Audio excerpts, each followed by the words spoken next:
I chose MAID because I heard through my palliative nurse that this was an option. This was a possibility. So I just jumped in, did my research, and said, this is what I want.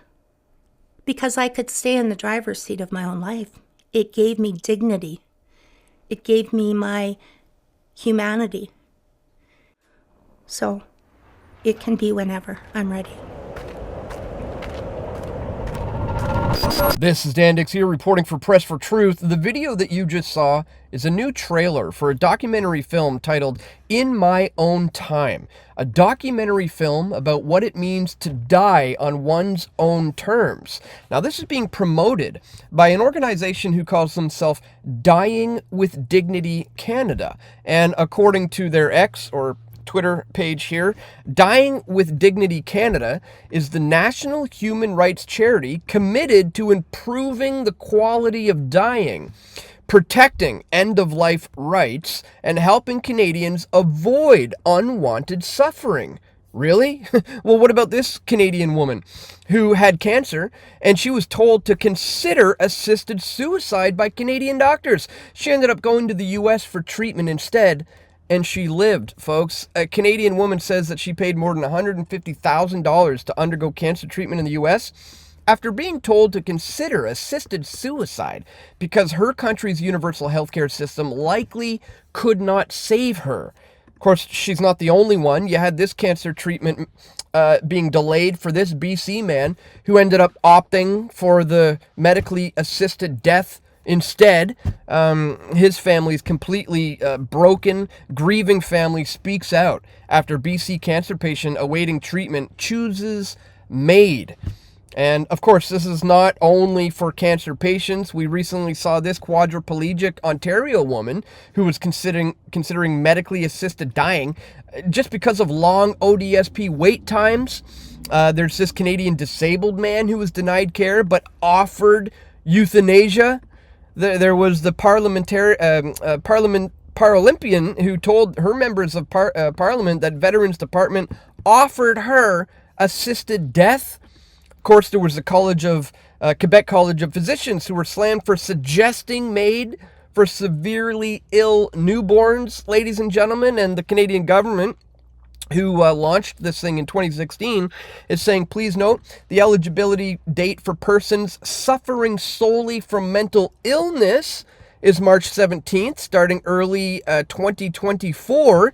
This is saying that the eligibility for people who can apply to MAID will soon include people with mental illnesses. And as I exposed in this video, MAID Unleashed, Canada wants to legalize medically assisted suicides for drug addicts. That's what this entails. So we're not only talking about cancer patients, quadriplegics, people, suffering from drug addictions, but on top of that, we see economic crashes have been linked to a rise in male suicide. So it's obviously also the issue of poverty is leading people into this. And to put these numbers into perspective, ladies and gentlemen, in Canada in 2021, there were over 10,000 MAID provisions that were reported. You compare that to the US, where deaths from the state through capital punishment was only 11 during the same period. So in Canada, you got 10,064 people dying due to MAID. That same year, the United States has 11 of them put to death by execution. The state is killing more people in Canada exponentially, and it's getting worse. This is just some perspective here. Now, you may not know this, but there is a resistance to this MAID program here in Canada, and it's being spearheaded by the Delta Hospice Society. Just say no to MAID. Our do not euthanize directive speaks for life in any situation. I recently interviewed Angelina Ireland about this, and remarkably, in that interview, she told me how she is representing the resistance to MAID, and they're being challenged by death cult activists. This is absolutely remarkable, ladies and gentlemen. So I'm going to cover all of this in this video and much, much more. But really quickly, just before we do, I'd ask that you check me out here at pressfortruth.ca/donate. If you appreciate my efforts to bring you this info. Guys, here you can do a one-time donation with PayPal. You can do Bitcoin or other cryptocurrencies. You can sign up for a monthly reoccurring contribution. $5 a month, $10 a month, whatever is within your means is greatly appreciated. You can do so by clicking there. You can also sign up for a monthly recurring contribution at Subscribestar, which is a better option than PayPal. You can also send an e-transfer to dan@pressfortruth.ca, or if you like to keep things old school, guys, you can send stuff to my P.O. Box. Links for all of this are located in the description below. Thank you so much to everybody who does take two minutes today to contribute financially to my efforts here at Press for Truth to bring you this information. All right, let's start with this one, guys. Woman with cancer told to consider assisted suicide by Canadian doctors, and she went and got the treatment she needed in the U.S.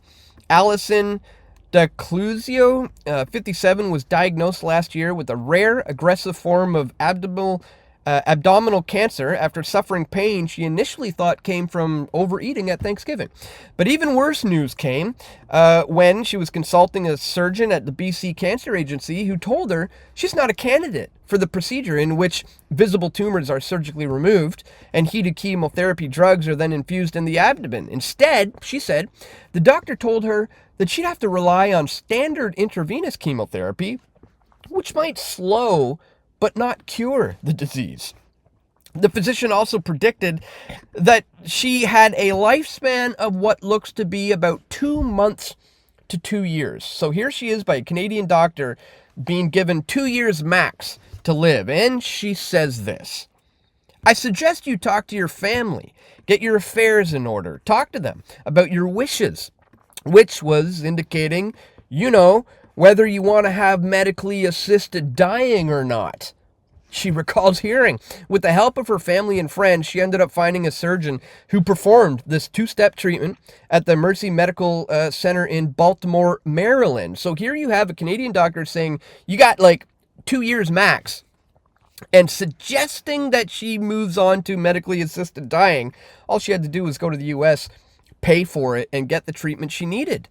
The same can't be said, unfortunately, for this man whose family is sadly grieving over his choice, but it was an economical one. Kathleen Carmichael says that BC's health care system let her family down.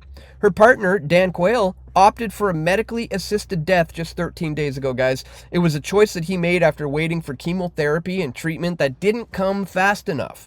The oncologist would come in and say, we're pretty backlogged right now, so hang in there, said Carmichael Tuesday from her home on Victoria, but he ran out of time. Guys, the 52-year-old grandfather, described as jolly and big-hearted and playful, died on November 24th. Quayle was diagnosed with esophageal cancer months after first feeling ill.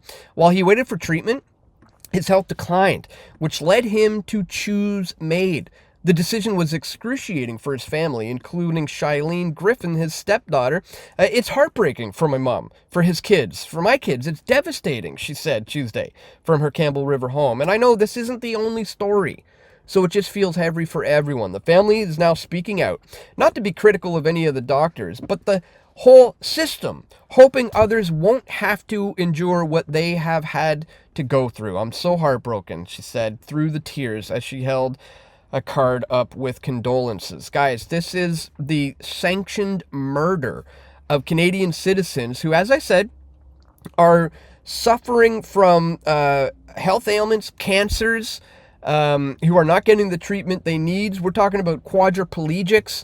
We're talking about just people who are disabled, who are being offered this. Now, as I said, there is a massive resistance to this. You may not realize that there's actually an organization who's fighting against all this madness. Welcome to the Delta Hospice Society. We're a nonprofit palliative care organization dedicated to helping these families and individuals who are experiencing these life-threatening diagnoses, advancing illnesses, or bereavement. So here's the thing, guys. Angelina Ireland, who's heading up this resistance against MAID, is facing resistance herself by the death cult activists, aka Dying with Dignity Canada, the very same people who are promoting this film on, government-assisted murders. So if you haven't seen it, guys, you have to check this out. In 2022, there were 13,241 MAID provisions reported in Canada, accounting for 4.1% of the deaths in Canada. And when all the data sources are considered, the total number of medically assisted deaths reported in Canada since the introduction of this federal MAID legislation in 2016 is now 44,958, guys. This is just under 45,000 people have taken up the Canadian government on this offer. Well, in 2024, the Canadian government is scheduled to officially extend the eligibility to those whose only illness is a mental disorder. And as I explained in this video, that will include simply people who are addicted to drugs. Well, in this particular video, Dan Dix of Press for Truth speaks with Angelina Ireland from the Delta Hospice Society about her fight against MAID, how the government took her property for refusing to do MAID, and then sent death cult activists to shut her down. But good news, that didn't stop Angelina and the fight for life. There is a resistance to MAID, and they need our support, guys. So since I started this video off with a trailer for a documentary film that is promoting government-assisted murder, I want to end this video with a trailer from what I would call a short documentary film of my own, that follows the resistance to MAID, that counters the likes of Dying with Dignity Canada, who has been attacked by death cult activists simply for doing so, but she's standing strong and still having a huge impact today on medical assistance in dying. So I want to leave you today with this short trailer to what I would call a short documentary film that I made, which is now countering the likes of this kind of nonsense propaganda that is being pushed right now.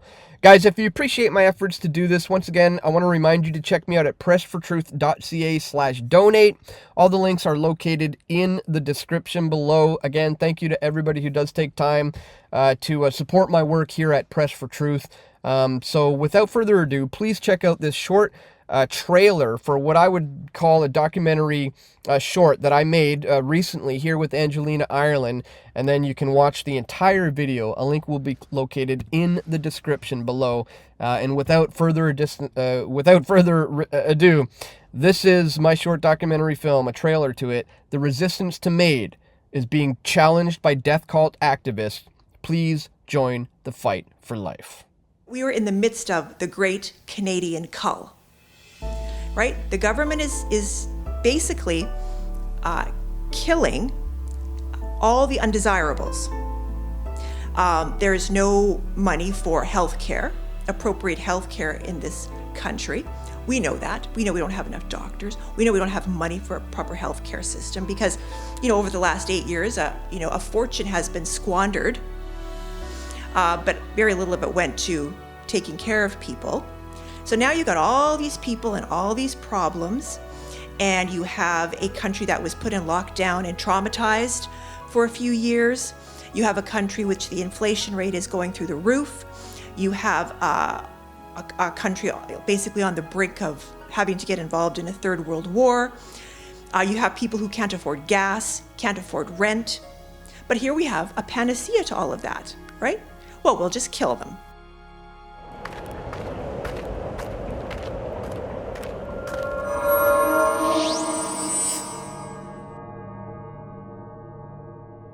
Is with the vision, the creativity, and the courage of the Delta Hospice Society that we fundraised $8.5 million.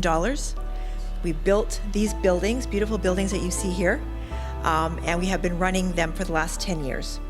So, the government now, the Fraser Health Authority, will step in, confiscate these buildings, expropriate them without compensation, and have themselves a nice little piece of real estate at our expense. It's like mafia thugs just coming and taking it. Yeah, you won't kill your patients? Okay. Yeah. We'll strip you of all Yeah. of your assets. Yeah. And it's not even like, it's not even a law. As long as there's access to, in the community, well, there's access right next door at the Delta Hospital. Yeah. Yeah. Right. Yeah, they can slaughter them over there.